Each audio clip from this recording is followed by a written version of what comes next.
FM pagi hari ini seperti biasa setiap hari Rabu ya. Setiap hari Rabu di jam 8.10 waktu Indonesia Tengah atau jam 7 pagi Jakarta gitu ya. Kita akan berbincang-bincang ya bersama dengan Ryan Filbert ya. Dimana untuk hari ini kita akan membahas tentang bisnis lagi ya. Yang sepertinya beberapa minggu ini Mas Ryan memang requestnya tuh ngomongin tentang bisnis gitu pendengar KP FM. Dimana di masa pandemi ini akhirnya banyak orang itu selain berinvestasi mereka juga menjalankan bisnis gitu. Tapi kalau misalnya menjalankan bisnis ya harus punya modal gak sih? Terus modalnya harus ngutang gak sih gitu ya. Jadi untuk hari ini kita akan membahas tentang apakah bisnis itu harus dengan berhutang gitu ya. Nanti kita bakal bahas selengkapnya bersama dengan Ryan Filbert. Yang dimana untuk pagi hari ini saya sudah tersambung nih. Selamat pagi Mas Ryan. Oke, Mas Ryan, pagi hari ini sudah di jalan seperti biasa ya? Biasa, sudah di jalan. Tadi saya sudah deg-degan nih kalau ditelepon pas bayar tol kok saya jadi repot ya. Tapi ternyata pas-pasan memang pas lagi bayar tol. Oke. Tapi udah beres ya, udah beres bayar tolnya ya? Aman, aman ya. Dan ngomongin tentang tema kita pagi hari ini, setelah beberapa minggu kemarin kita udah ngebahas tentang apakah bisnis itu bisnis itu harus dijalankan dengan modal, apakah boleh tanpa modal. Kemudian juga kita sempat ngebahas juga beberapa minggu lalu gitu ya tentang bisnis apa sih yang tepat buat kita jalanin gitu kan ya. Dan di minggu yang ketiga ini masih ngebahas tentang bisnis ya. Kita bakal ngebahas tentang apakah menjalankan bisnis itu perlu berhutang gitu agar bisnisnya itu berkembang. Gimana tuh Mas Ryan? Baik. Ya, jadi mungkin awareness pertama atau kesadaran pertama yang kita harus tahu ya terkait yang namanya hutang. Sebenarnya terkait dengan hutang dan bisnis gitu ya. Kita harus tahu bahwa hutang itu membuat kita untungnya besar. Oke, dengan berhutang kok bisa untung besar? Biasanya itu orang berhutang itu mikirnya aduh, cicilan lagi, tanggungan lagi. Itu gimana? Betul. Kita coba lihat begini ya, kalau kita punya uang 100 gitu ya. Ketika kita punya uang 100, ternyata dapat untungnya 10. Berarti kan adalah hitungan matematisnya adalah 10 per 100 kali 100% ya. Jadi 10% kan gitu ya. Sekarang kalau kita misalnya cuma punya uangnya bukan 100, tapi uangnya kita hanya 50 kita pinjam. Berarti kan dari uang yang kita setorkan sebanyak 50, kita dapatnya sama-sama 10 ya. Iya. Berarti langsung naik tuh. Iya dong. Bener nggak? Oke, iya. Secara hitung-hitungannya gitu Mas ya? Iya, jadi langsung naik 2 kali lipatnya dari semulanya cuma 10 menjadi 20 kan seperti itu ya. Oke. Oke, jadi secara persentase dibandingkan dengan modal kita pakai uang hutang ataupun pakai uang orang, maka memberikan persentase yang mengalami kenaikan. Tapi kita harus tahu bahwa di dunia ini sesuatu yang memiliki untung yang naik akan juga membuka resiko yang naik. Nah, ini yang penting di sini dulu terkait dengan hutang. Ya. Resikonya jadi, juga akan naik kalau misalnya kita punya hutang yang besar gitu ya Mas ya. Betul. Kenapa? Karena kan ketika kita bisa 150 uang kita 50 uang yang berhutang, berarti 50-nya itu kan tentu nanti di belakang misalnya kita harus bayar dari bunga biasanya bentuknya adalah imbal atau apalah gitu. Kalau imbal mungkin orang investasi, tapi kalau berhutang secara langsung maka pasti hitung-hitungannya adalah bunga atau ya bagi hasil juga bisa jadilah seperti itu. Nah, jadi kalau misalnya ditanyakan secara gampang gitu, kalau saya sudah mulai usaha, apakah saya itu perlu berhutang? Sebenarnya kalau dihitung dengan menggunakan laporan keuangan, kan yang saya udah bilang bahwa sebuah perusahaan, sebuah bisnis itu seminim-minimnya harus mencatatkan gitu ya. Nah, sebenarnya kan dalam pencatatan itu tetap pasti akan ada hutang kok. Misal kita mulai tanggal 1 April gitu mulai bisnis.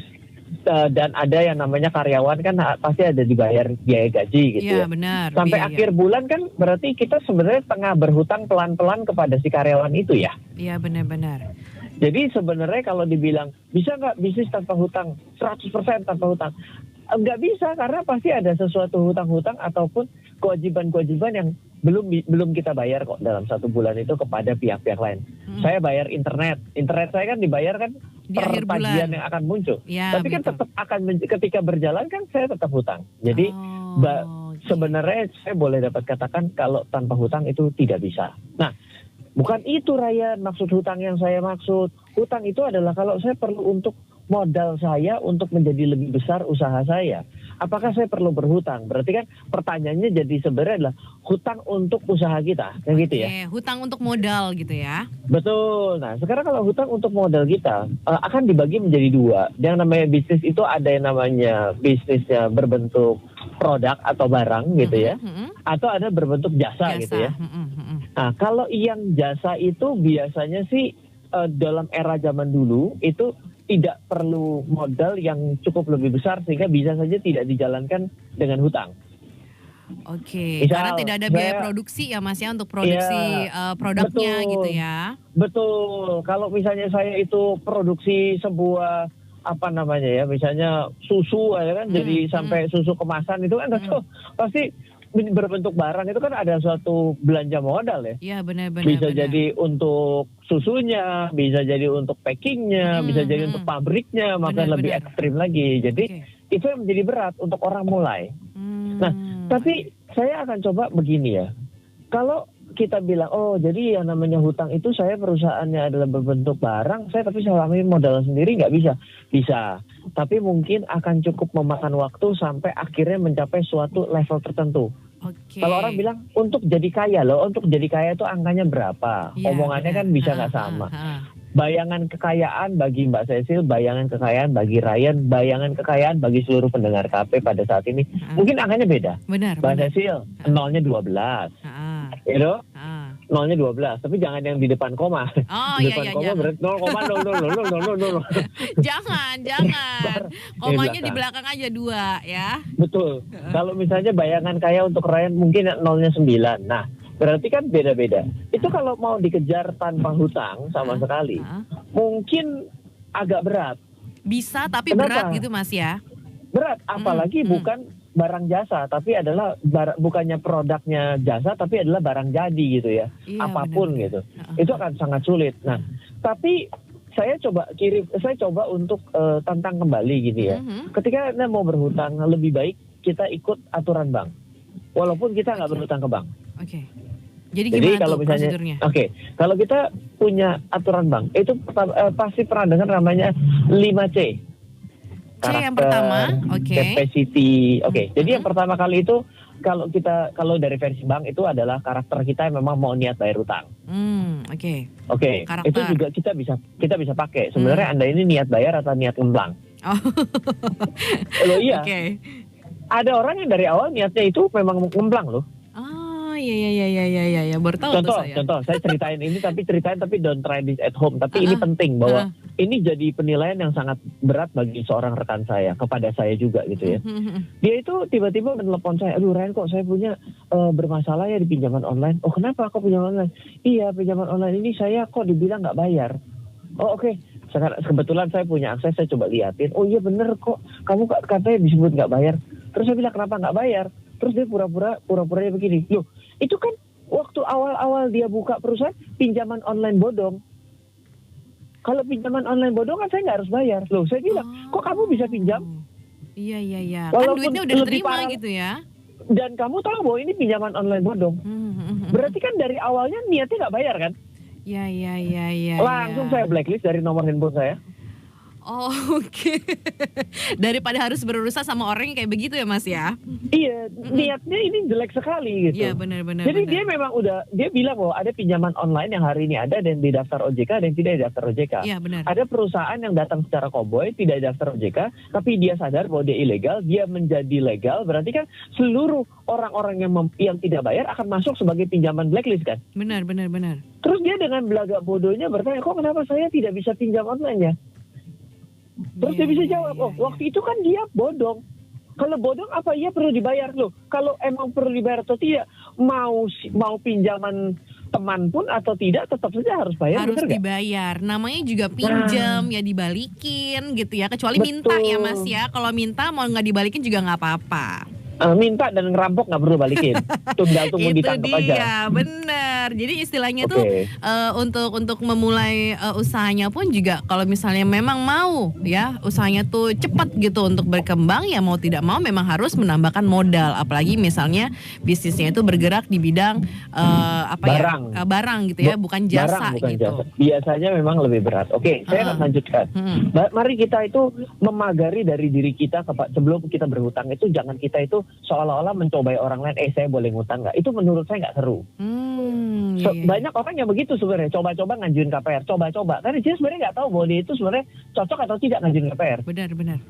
Nah, itu saya kurang pas. Ya, udah ngomong kayak gini udah 17 tahun di dunia keuangan investasi dan bisnis itu rasanya kayak orang bilang ngawur enggak, tapi saya tuh cuma soalnya gini loh, saya ini kepingin ngasih pesan-pesan kepada orang lain yang mungkin lebih tidak tahu dari saya. Kalau ternyata saya ada yang lebih tahu dari saya, ya monggo saya diajari dengan tangan dan kaki dan terbuka gitu kan. Iya, benar-benar siap untuk belajar lagi gitu Mas ya. Yes, oke. Sekarang kita bicara tadi karakter. Terus kedua sebenarnya daripada biasa dari saya itu adalah kapasitas kita. Sebenarnya apakah kapasitas kita ini mampu berhutang?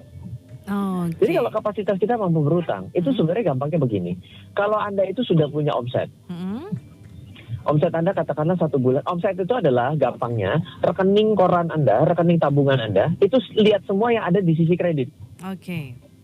Nah, misalnya kreditnya dijumlahkan, karena ada kalau pedagang itu kan pasti uangnya masuk keluar gitu ya. Nah, berarti kan yang diterima itu disebut omset kan? Iya, benar, pendapatan. Meskipun saya tidak tahu berapa marginnya, saya tidak tahu laba dia daripada omset itu, saya sama sekali nggak tahu. Nah, biasanya adalah 20 kali dari omset. 20 kali dari omset. Oke, kita ngomong kapasitas ya. Berarti adalah kalau Anda itu mau ngutang, mau nyari kapasitas Anda, caranya adalah bila Anda bukan pekerja tetap, maka yang dilihat adalah bagian dari kredit. Bagian dari kredit daripada rekening koran Anda. Kalau ini paling jadul banget tanpa laporan keuangan ya. Iya, yang sangat banyak orang yang begitu hari ini gitu ya. Karena nggak dibukuin ya Mas ya, nggak dicatat. Tidak dicatat. Jadi nggak tahu sebenarnya untungnya berapa tuh, dia tidak bisa state dengan baik. Kalau kita bicara mengenai kredit kita itu adalah omset, maka dikalikan 20 dulu, dikalikan 20 dulu. Lihat berapa? Oh, ternyata dia itu punya 100 juta satu bulan omsetnya yang ada di dalam dia punya rekening koran ya. Berarti kekalikan 20. Dari 100. Nah, kalau dikalikan 20, maka yang terjadi itu misalnya berarti jadi 2 miliar. Benar nggak? Jadi perkalian 20 ini udah mutlak Mas ya. Jadi kalau untuk cara menghitungnya enggak mutlak. Ada metode-metode yang berbeda yang dilakukan entah nanti si analis daripada kredit itu, tapi kita kan lagi mau ngukur. Iya, benar tergantung dari banknya ya berarti ya Mas ya. Iya, itu kita kan mau ngukur. Nah, itu biasanya dia kalikan dengan 20. Setelah itu dia hitung 30%-nya. Itu adalah besaran daripada uang yang bisa kita pinjam ke bank. Ulang nih. Sekarang. Jadi omset yang dikalikan 20 ya, kemudian berapakah totalnya, itu dihitung 30%-nya. Ya, tadi kan 100 juta. Kalikan 20, kalikan 30%-nya. Bisa 50%-nya. Itu adalah nilai yang bisa dia pinjam. Entah dari mana ya, itu inilah yang bisa dia pinjam. Nah, cuma nanti bagaimana dengan kemampuan bayar dan tenggat waktu, jangka waktu, itu biasanya akan mengikuti dari besaran margin, yang dia bisa dapatkan dari setiap produksi barang dia.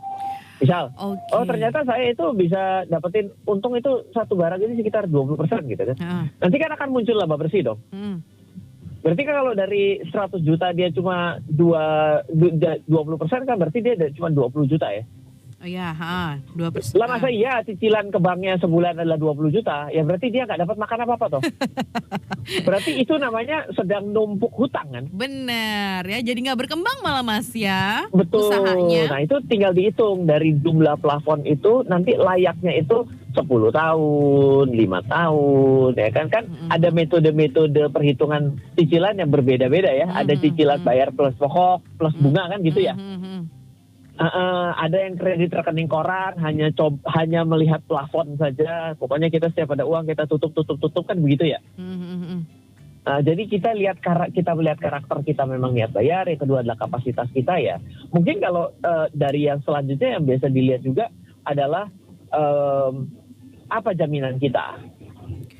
Oke, itu untuk KC yang ketiga ya.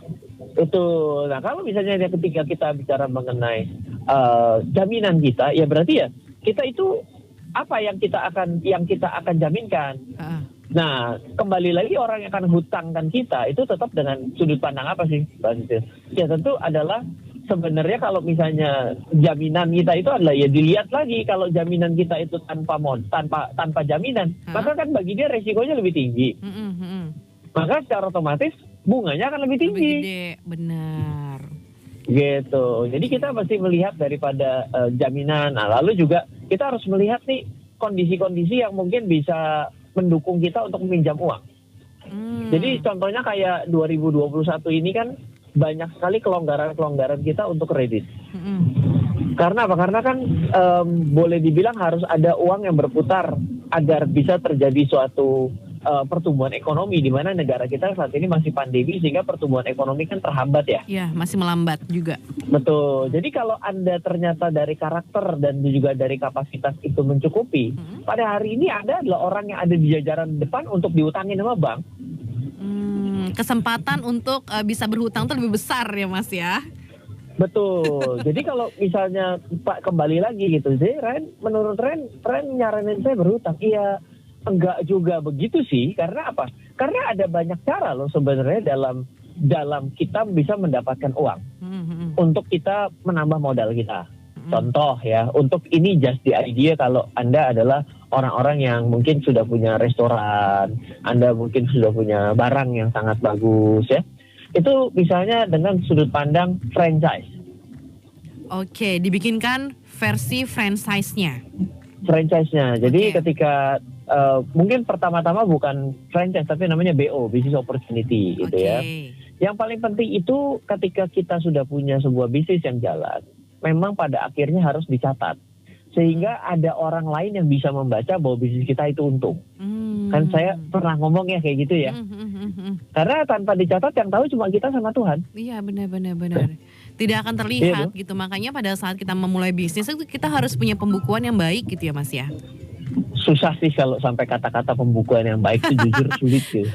Sekarang kan sudah banyak aplikasi juga Mas, aplikasi yang bisa ngebantu gitu. Betul. Nah, saya mau coba mengarahkan ke situ. Susah, betul. Tapi kalau tidak dilakukan tiba-tiba ingin modalnya membesar ya rasanya apalagi menggunakan uang pihak ketiga gitu ya.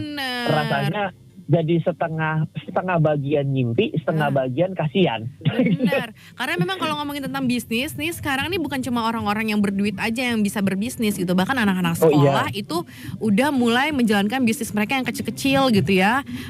Mungkin sebagai reseller, bermula dari reseller yang mereka tidak harus beli produk yang banyak ya. Mereka tinggal menjualkan saja, tapi mereka mencatat nih omset yang mereka dapatkan, kemudian bisa tercatat juga berapa sih selisih dari penghasilan atau keuntungan yang mereka dapatkan dari menjadi seorang reseller. Dari situ kan kita bisa gitu Mas ya ngambil keuntungannya itu, akhirnya kita bisa coba ngambil barang sendiri sedikit demi sedikit gitu ya Mas ya. Ya, itu konsep staging ya, itu benar. Jadi ketika kita mulainya dari awal adalah ngambil barang orang, habis itu sekarang kita mungkin stok barang, mungkin habis itu kita akhirnya jadi punya label merek sendiri kan gitu jadi ya. Iya, jadi kan memang itu staging. Jadi itu ada step yang mungkin tahap merintis yang memang sudah ada dari zaman dulu. Itu ya model kayak begitu yang mungkin menjadi low risk ya. Tapi ya selalu low risk ya. Low gain ya, lama tumbuhnya bener, gitu ya. Tumbuhnya akan lama gitu. Baik, sekarang kalau kita kembali ke yang konsep yang tadi Mbak Sisil, bicara mengenai franchise ya kan, ketika sudah dicatat ya, yang perlu dicatat itu bukan hanya laporan keuangannya, orang tuh salah paham. Tapi apa aja tuh Mas? Loh, tapi ya standar dia bisa menjalankan bisnis itu. Oke, salah satu standarnya yang mungkin banyak para pebisnis itu lupa gitu atau mungkin mengabaikan atau gimana tuh? Gimana Mas contohnya? Contoh yang paling gampang. Kita mau masak. Emang masak itu kan pasti ada resepnya dong. Benar. Yang dimasukin antara kecap dulu sama minyak dulu harus tahu tuh. Kalau kecap dulu kan gosong ya. Heeh. Ini kebiasaan suka diomelin istri karena bantuin masak suka begitu ya. Nggak usah dibantuin. Jadi pinter kita. Heeh. Bawang putih gak boleh lama-lama kalau kagak angus. Kalau nggak kita nyomelin jadi bawang goreng ya kan. Heeh. Oke. Nah, jadi kita ada standarnya. Itu adalah standar untuk bisa menyajikan makanan sampai dari resep. Ya udah, itu yang dicatat. Oke. Ada yang resepnya itu ada di kepala semua loh. Iya benar-benar, tapi tidak bisa dicatat dan bisa dilihat sama orang gitu Mas ya. Betul. Nah, sekarang kita mau menjual, kita punya franchise. Kan ditanya, saya mau kamu bikin rumah makan seperti rumah makan saya, rame, lu lihat bagus, makanannya enak. Orang bilang, terus gimana caranya saya masak? Iya, nanti kamu ini aja, liatin saya. Gak bisa, ini bisnis bos, gak bisa diliatin doang, harus ada catatannya. Contoh yang kedua. Contoh yang kedua, tata cara untuk menyajikan makanan.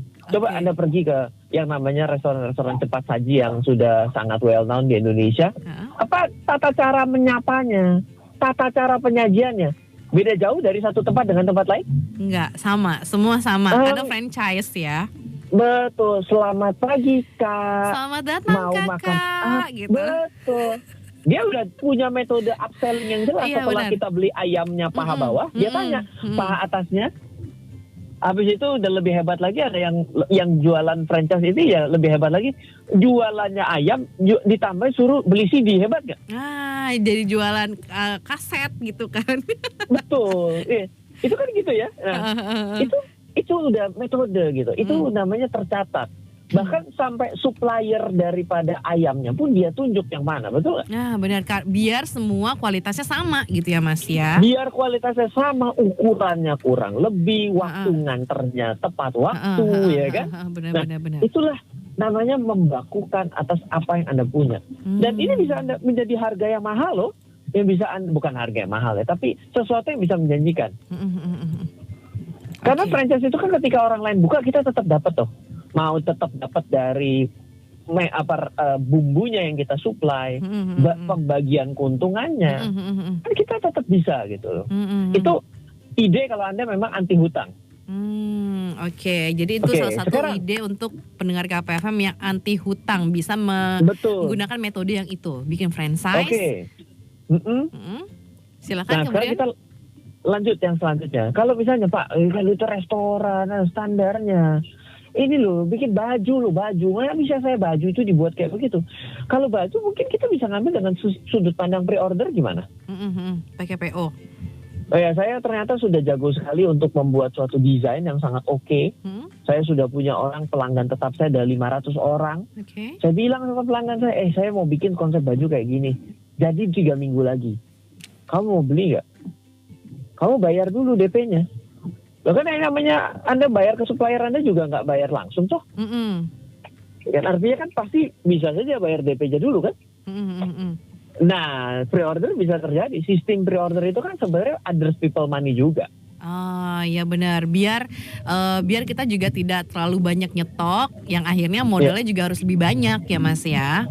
Betul. Dan itu kan sebenarnya lagi, kalau misalnya saya bilang 3 minggu lagi saya siap, 3 minggu lagi kamu lunasin ya. Itu kan sama sebenarnya waktu dia bayar awal, kita sedang ngutang sama dia, betul nggak? Benar-benar. Dengan jaminannya adalah jaminan kaos yang mau kita kirim, betul nggak?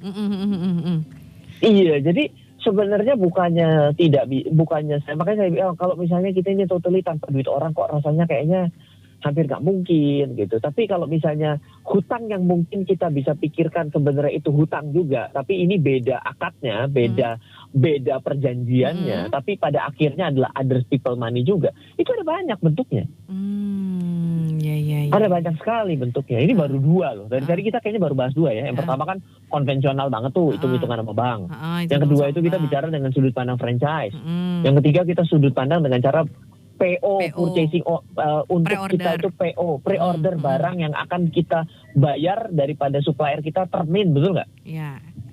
Nah, jadi kita itu sebenarnya bisnis itu adalah about creativity. Benar. Jadi kalau setuju. Di era hari ini kita itu benar-benar manusia tidak mau punya kreativitas, bahaya loh. Kenapa? Karena semakin hari ini ya di negara kita itu para pebisnis pelakunya itu semakin hari semakin mudah. Itu dia, maka tadi Dan saya bilang mulai anak-anak ya, sekolah pun juga sudah mulai menjalankan bisnisnya mereka walaupun mereka ngerintis dari kecil sekali. iya, jangan main-main loh. Kalau mereka itu bener-bener kalau perlu untungnya cuma 0, sekian persen bisa dia saut. Bener. Yang penting udah Berarti kan dapat ini dulu, dapat audiens dulu merekanya gitu ya. betul. Jadi mereka itu semakin berani untuk banting harga gitu kan. Nah, kalau sudah mainnya banting harga, maka namanya jangan lagi kita masuk ke banting harga. Naikkan kita punya brand. Kan balik lagi nih sama kita punya tema sebelumnya ya. Value-nya ya, jangan Value-nya. melihat price-nya aja, tapi kita juga harus melihat value-nya untuk customer kita ya nggak sih Mas? Halo Mas Rian. Iya, siap. Jadi kalau misalnya berbisnis itu bukan cuma melihat dari price-nya aja atau harganya aja, tapi kita juga ngeliat value-nya untuk customer kita ini gimana gitu ke depannya agar mereka kalau bisa bukan cuma sekali order aja, kalau bisa ya repeat order gitu ya Mas ya. Betul. Saya pribadi juga orang yang sebenarnya karena saya dari bukan dari awal ya. Dulu saya ada di sektor barang ya. Sekarang kan jadi di jasa gitu ya. Saya pribadi juga cenderung menghindari untuk berhutang gitu ya. Memang menurut saya suatu hal ketidakpastian tapi kita bayar dengan hutang kok dalam kondisi tertentu akhirnya mungkin nggak cocok dengan gaya saya kan gitu ya. Nah, jadi kalau misalnya ternyata emang tidak cocok, maka pikirkan caranya versi Anda. Gitu. Jangan orang gitu nggak ya. cocok. Jadi jangan berpikir dunia yang berubah karena Anda. Tapi Jadi kita yang harus berubah. Kita yang harus berubah. Jadi kalau misalnya kita tahu, oke, saya emang nggak cocok dengan konsep berhutang seperti itu, ya pikirkan konsep berhutang apa yang cocok dari versi Anda. Benar. Pada akhirnya kalau misalnya tidak mau berhutang dengan bunga, ya kembali lagi kalau memang tetap mau menggunakan strategi hutang ya bagi hasil lah. Sistemnya pakai bagi hasil. Ya, kalau prinsip akad syariah itu kan sebenarnya adalah bagi hasil. Jadi kita ada suatu ya ada akad pertama adalah jual beli, yang kedua adalah bagi hasil. Ketika kita bagi hasil itu kan sebenarnya tidak mengandung suatu unsur kepastian. Ya, kadang-kadang bagi si orang yang menghutangi ya kepastian itu sangat penting, benar nggak? Iya, harus. Iya karena dong. kan dia punya duit, Mas. Betul. Jadi ini akan jadi saling tarik ulur lah boleh dibilang. Tapi itu banyak sekali kok. Misalnya pada akhirnya Anda mau, ya ini udah lebih next step ya. Anda ternyata sudah punya suatu perusahaan gitu. Perusahaan kecil itu tapi sudah punya badan usaha gitu. Mau agar orang lain masuk. Pada orang lain masuk itu bisa juga kita bilang ya udah saya hutang dengan apa ya? Saya dengan menerbitkan sebuah surat hutang ya, misalnya saya perjanjian surat hutang. Kalau misalnya saya tidak bisa bayar maka saya akan bagi saham. Jadi convertible bond namanya. Jadi hutang yang bisa dikonversi menjadi saham, menjadi kepemilikan perusahaan. Itu ada juga metode seperti itu. Oke. Jadi memang kalau ngomongin tentang bisnis itu ada banyak sekali metode-metode bisnis, tapi memang yang harus digarisbawahi ya, pada saat kita berbisnis, apalagi berbisnis dengan pihak kedua, ketiga dan kesekian, itu memang harus jelas untuk legalitasnya gitu Mas ya. Jadi semua harus tertulis ya. Jadi pada saat terjadi apa-apa itu bisa dipertanggungjawabkan dari surat yang sudah ditandatangani bersama gitu ya Mas ya. Surat itu sebenarnya kalau dari saya ya namanya surat itu adalah sesuatu yang penting gitu. Tapi pada akhirnya kembali lagi surat itu kan dibuat oleh dua orang gitu ya. Ya artinya ada 1001 cara untuk bisa tidak menyetujui surat tersebut. Jadi pada akhirnya ketika kita bisnis itu kembali lebih sebagai bisnis etik. Bisnis etik, oke. Etika berbisnis gitu loh. Jadi kalau etika berbisnisnya itu falsafahnya apa? Falsafahnya adalah I win and you win atau you win and I win. Ini apa bedanya Ryan? Kayaknya nggak ada bedanya. Beda. Kalau harusnya sama-sama win-win solution dong ya. Kalau saya ini falsafah nih. Jadi falsafah. Kalau saya pribadi adalah you win and I win. Oh, you tapi win kalau, and I win, oke. Win-win solution itu win-win solution dari pihak mana dulu? Iya sih, benar. Jadi kamu menang, aku menang gitu ya. Oke, keputus teleponnya pendengar KPFM ya. Tapi yang pasti nih pendengar KPFM ya, tadi ngomongin tentang bisnis ya, di mana kita tuh perlu nggak sih ya berhutang ya pada saat kita menjalankan bisnis ya. Ternyata memang ada solusi gitu untuk pendengar KPFM yang mungkin saat ini memutuskan untuk tidak berhutang gitu ya pada saat ingin menjalankan bisnisnya. Cuman memang pada saat kita ingin menjalankan bisnis tanpa hutang itu biasanya grow-nya akan lambat gitu. Mas Ryan? Ya, iya siap. Oke, sepertinya kita udah dikasih alarm gitu, teleponnya tadi kemati gitu ya, udah setengah jam. Dan yang pastinya ngomongin tentang bisnis ya, apakah kita ini perlu ya berhutang pada saat kita menjalankan bisnis ya? Sebenarnya sih pilihannya itu perlu nggak perlu ya Mas ya? Gini, pokoknya kita ambil satu konsep dasar adalah prinsipnya tidak ada suatu kewajiban berhutang. Tapi sebenarnya seminim-minimnya kita tuh sebenarnya ada hutang kok di dalam kita berbisnis. Hutang kepada supplier ya kan, hari ini lupa bayar jadi besok, itu kan hutang sebenarnya. Harus kita akui dulu itu hutang. Benar. Gitu. Masalah berbunga atau tidak itu beda ceritanya ya, gitu kan. Nah, lalu kita harus ambil satu bottom line yang menurut saya adalah Anda memang tidak bisa mendapatkan sesuatu yang lebih cepat kalau Anda tidak bisa menggunakan uang orang dengan baik. Karena pada akhirnya bisnis itu adalah the art menggunakan uang orang gitu sebenarnya. Seninya. Kalau saya mau bikin suatu hal yang agak jargon gitu, itu sebenarnya the art using other people's money. The art using other people's money. Iya, seni untuk menggunakan uang orang. Iya, Anda mau dengan bentuknya bentuk apa? Contoh hari ini banyak orang itu misalnya dia bayar invoice-nya, dia ada pembayaran tagihan invoice gitu. Invoice-nya dibayar pakai terminnya adalah 3 minggu. Sebenarnya kan dia itu sedang ngegunain suppliernya dia untuk muterin barang dia, bener nggak sih kalau kita mikir secara logika? Itu kan ada the art of using people money toh. Iya ya, biar ngeluarin duitnya nggak terlalu banyak, tapi tetap terbayar gitu ya Mas ya. Betul, ya terbayar atau gagal bayar pada akhirnya. Jangan sampai gagal bayar ya, berarti bisnisnya nggak jalan. Pada akhirnya itu kan adalah capacity kita ya, mau bayar nggak, kita punya karakter kita, karakter kita niat mau bayar. Punya niat untuk bayar walaupun di termin. Iya betul gitu. Makanya hal-hal begini sebenarnya kita ini harus sedini mungkin kita memulai, sehingga sedini mungkin kita ini punya sebuah kalau kita ini dibilang suatu insting jadi binatang banget gitu ya. Tapi mungkin adalah experience kita itu akhirnya mengasah kita untuk kita itu melakukan apa. Karena saya ini ya, karena saya banyak melihat bisnis model orang, karena saya juga menjadi konsultan gitu ya. Sebenarnya setiap bisnis model itu nggak bisa sama persis loh treatmentnya. Dengan cari utang bank itu sebenarnya nggak tepat. Benar. Gitu, kita harus tahu bahwa kita itu sebenarnya optimalnya itu bisnis kita tuh apa. Makanya kita bilang, makanya founder itu yang in charge dengan bisnis yang dia pahami karena dia punya latar belakang, itu adalah yang kemungkinan berhasil. Jangan lupa nomor 1 momentum, nomor 2 tim. 3 ide, 4 bisnis model, 5 modal.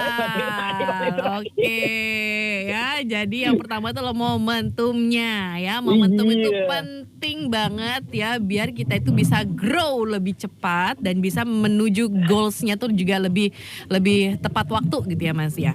Iya, hari ini jualan Starco ya kan, pager, jualannya laser disc ya kan. Habis itu jualannya mungkin yang ekstrim, mungkin jualan BlackBerry, gak akan lebih laku daripada jualan Android sama merek iPhone tuh. Benar, karena memang sekarang udah bukan zamannya itu lagi gitu ya. Memang harus upgrade juga gitu ya, apalagi buat yang pengen dagang barang-barang teknologi gitu ya, nggak bisa ngikutin zaman yang dulu. Teknologi itu cepet sekali expirednya. Bener ya. Terus juga modalnya juga lebih gede gitu ya Mas ya, karena kan harganya cepat naik turun ya. Betul, kalau tambahkan sedikit adalah bisnis Anda kalau tidak menggunakan teknologi, bisnis Anda juga akan expired walaupun bisnis sama nih, sama-sama jualan makanan. Yang satu tidak mengedepankan teknologi, yang satu mengedepankan teknologi. Bisnis yang tidak mengedepankan teknologi itu expired. Contoh saat ini, sorry kalau misalnya mau mesen online, mau mesen orderan makanan sama saya, kamu via telepon, nggak ada WhatsApp nih. WhatsApp itu apa? Tinggalin. Oke, kita cari makanan yang lain aja ya, yang bisa Betul. order pakai WhatsApp atau pakai ojek online gitu ya. Betul, kita bisa masukin yang namanya ojek online itu kan ada si kuning, si hijau, si oranye, apa Iya di Jakarta ada si benar. kuning, ya kan? Ada si hijau, ada si merah. Ya kalau kita si oranye, ya kan? Kalau ternyata enggak ya sudah, orang akan bilang wah ini sih susah nih, repot, nggak ada kuponnya ya kan? Jadi beli makanan sekarang beli kupon. Kemarin saya Iya. ketemu di lift kan sama tim saya juga. Kayak tumben pesan makanan diskon Pak. Cashback 40%. Duh, emang lebih murah? Jauh Pak. Ini buat uang makan sebulan saya hemat banyak. Oh iya siap. Oke, jadi memang untuk saat ini ngomongin tentang dunia digital juga dalam dunia bisnis itu harus mengikuti ya Mas ya.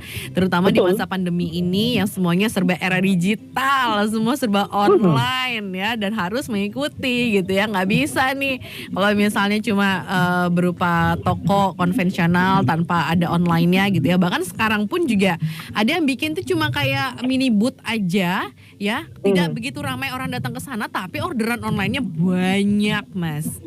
Iya, ini juga saya mulai lihat fenomena ini ya. Jadi kalau misalnya nanti Anda punya kesempatan setelah corona Anda pergi ke Shenzhen atau Guangzhou yang ada di sana, itu banyak toko-toko ya. Itu benar-benar pakai budget kecil, tapi dia itu begitu dapat barang dia langsung lari ke satu tempat gitu ya. Sebenarnya dia itu mungkin broker calo, palu gak ada, apa lu mau gua ada gitu loh. Jadi bisnis itu ya memang menggunakan other people money ya kan. Kalau dia ngambilin barang ke orang lain kan sebenarnya dia lagi pakai duitnya barangnya orang lain untuk dia jualin terlebih dahulu kan. Lalu kalau di industri keuangan tuh namanya short sale tuh. Jual dulu beli kemudian. Dijualin pokoknya laku dulu lah ya. Iya betul. Nah, jadi kalau kita bicara pada hari ini sebenarnya ada benang merah yang menarik adalah sedini mungkin Anda tidak memulai, Anda akan ketemu dengan pemain-pemain yang baru, yang muda, yang berani ambil resiko, iya kan? Dan juga dia melek teknologi loh. Benar. Tekanannya luar biasa berat makanya kalau misalnya tidak mau memulai. Jadi kalau orang yang bilang, saya ini lagi kerja ini saya pingin sekali untuk bisnis, ya kalau pingin doang sampai kiamat ya gak bakal bisa kejadian. Harus dilakukan. Mulai. Betul, kalau memang ngerasa Anda sudah tidak nyaman di pekerjaan Anda, tapi Anda tiap hari sumpah serapah, apakah pekerjaan Anda akan menjadi tambah baik? Enggak. Apakah bos Anda tiba-tiba berubah menjadi malaikat? Besok tidak. menjadi sangat baik aman? Iya, terus Anda sumpah serapahi pekerjaan Anda. Sebenarnya Anda ini sedang berharap perusahaan Anda menjadi tambah bagus, atau perusahaan Anda menjadi tambah jelek akibat sumpah serapah Anda? Oke. Ya mulai, kalau mau hari ini kalau misalnya tidak berani keluar karena pengecut, karena takut gagal, dan itu menurut saya bijak, karena tidak ada orang yang begitu memulai langsung berhasil, ya mulai usaha. Ya, tapi lebih repot lagi begitu mau jalanin usaha, baru pemula, utang pula, waduh. Terus itu belum punya mental pebisnis gitu ya Mas ya? Iya, mau punya mental pun nggak, punya mental gagal, tapi ternyata pakai utang orang dan tidak punya pengalaman ya, namanya itu kan sedang menyerahkan leher loh. Oke, jadi memang kalau ngomongin tentang bisnis tuh apa ya, seru gitu ya, seru apalagi di masa pandemi saat ini itu banyak akhirnya orang itu berbisnis gitu ya, semua apapun dijual gitu ya, yang biasanya ibu rumah tangga itu nggak biasa jualan makanan, akhirnya mereka jual makanan demi apa? Demi mendapat penghasilan tambahan di masa susah kayak begini. Memang gitu. Dalam keadaan-keadaan yang sulit ini membuat orang menjadi jago kok. The Mungkin juga power orang of kepepet ya Mas ya. Karena kepepet, makanya ketika orang itu tidak bisa jualan gitu, katanya tidak bisa jualan. Ketika masa pandemi itu bisa jualan. Dia bisa jualan televisi di rumah dia, bisa dia jualan kulkas dia, dia bisa jualan meja. Tiba-tiba rumahnya langsung kosong melompong gitu ya.